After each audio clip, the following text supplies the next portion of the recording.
Steve Kerr Theres, an a.ssault on our institutions and on our core values.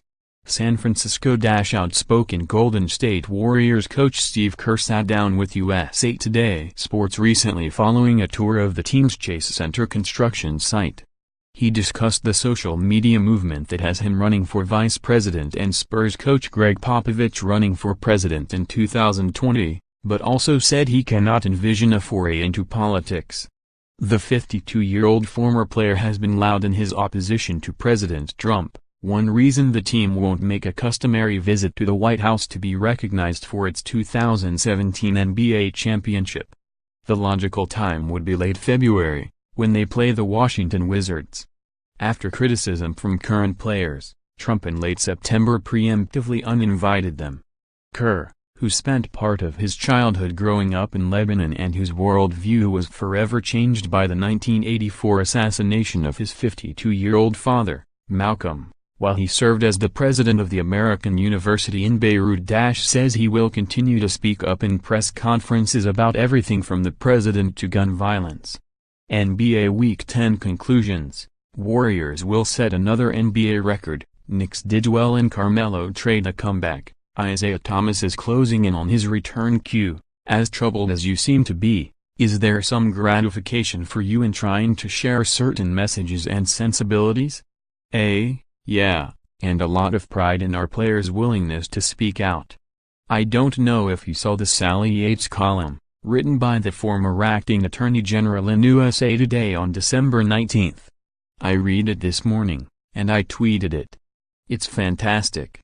But there's absolutely an assault on our institutions and on our core values as a country. She tweeted the preamble to the Constitution, which really sums up our country. And all those things are kind of under attack right now. One of the things she writes is how important it is to speak the truth, and for people to not be deceived, coerced. That's the entire reasoning behind the structure of our government, you know? Checks and balances. But it goes beyond the checks and balances. It's up to the citizens too, we the people, right? It's not we the president and Congress. It's we the people. In order to form a more perfect union. So, who's the people? You and I are the people. We all are. Steph, Curry, and Draymond Green, and KD, Kevin Durant. So it's important for all of us to call B, and there's a lot of B, right now, and propaganda, and misinformation. You can't let that happen. The truth has to always win out, and our institutions and ideals have to win out. So it's important that we speak out. So with that in mind, what lies ahead for you in terms of how you use your voice? The Kerr thing, to me Kerr laughs. Right, so that's your normal reaction. But to your point about we the people, I mean, we have a reality television star as president, so there are no rules to this game. Well, that's been established. Laughs. Project a little bit. Could you see yourself going down that political road? No, I can't imagine getting into politics. It sounds horrible. It sounds awful. What would you rather do, coach basketball or be in the government? I'm not interested or qualified for something like that. But again, I think if you have a voice, you've got to use it. It just drives me nuts, though, the sort of selective morality that exists, you know? I think what's happening is that because of the nature of the life that we all live, with modern media, social media, you're seeing it manifest itself in so many ways, whether it's men being exposed for sexual harassment or corruption at many levels that's being exposed. Like this Jerry Richardson guy, the Carolina Panthers owner who put the team up for sale after accusations of workplace misconduct. Before, these things were all swept under the rug. And now, everything is sort of out in the open.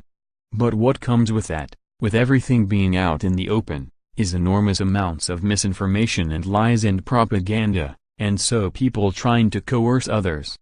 It's just a reminder that this is the tendency of mankind. The history of the world is that people are going to look out for themselves, and people are going to be power hungry.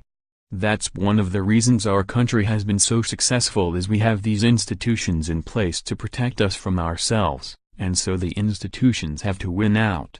The only way that's going to happen is if we keep calling B, so that's my approach. I just have to join the coalition that's calling B. Q, that sounds like a formal acronym. A, coalition of citizens who are calling B. Q, you mention the Richardson situation, and you talk about journalism at work. The Sports Illustrated story drops, and then he's selling the team. A, bam. That's the importance of the free press. That's another one of the tenets of what Sally Yates was talking about, was that the free press is what allows us to call out the B. There's an assault on the free press right now. You see the list of words that they didn't want the CDC, Centers for Disease Control and Prevention, to use? I mean, what is that? It's unreal. The only way that kind of state control happens is if people are coerced, and people believe in the divisiveness that's happening. I don't know if we should give Trump credit, or if it's his nature to divide. But there has to be this divisiveness in order for this idea to take hold, where you can accomplish all these things. There's a big section of the population that truly believes he's the patriotic one. He's trying to uphold America's ideals because the ideals have been blurred, right? And I think it's not all Trump, right? It's the last 20 years of 9/11 and terrorism. So you've got policy stuff like immigration that comes into play, and a lot of sort of patriotism, or misguided patriotism, that factors into all this stuff. So it's tricky. But the only way any of this stuff works is if the people are behind it, and a lot of people are behind Trump, which is kind of scary. That's the other thing, is talking about the social media aspect of it, is the anger that exists now based on people's ability to just tweet their thoughts and expose their thoughts and publicize them. It creates this weird back and forth, and more divisiveness. People write stuff about each other that there's no way they would say to each other's face. And we're all human, so we're going to have some bad thoughts, right? But there's a civility that has to exist. And then of course, as soon as you bring that up, the Trump people go, "Oh, you're politically correct." I want the truth. Stop being so politically correct. Just say what you feel. Like, well, you know what? That's probably not always good.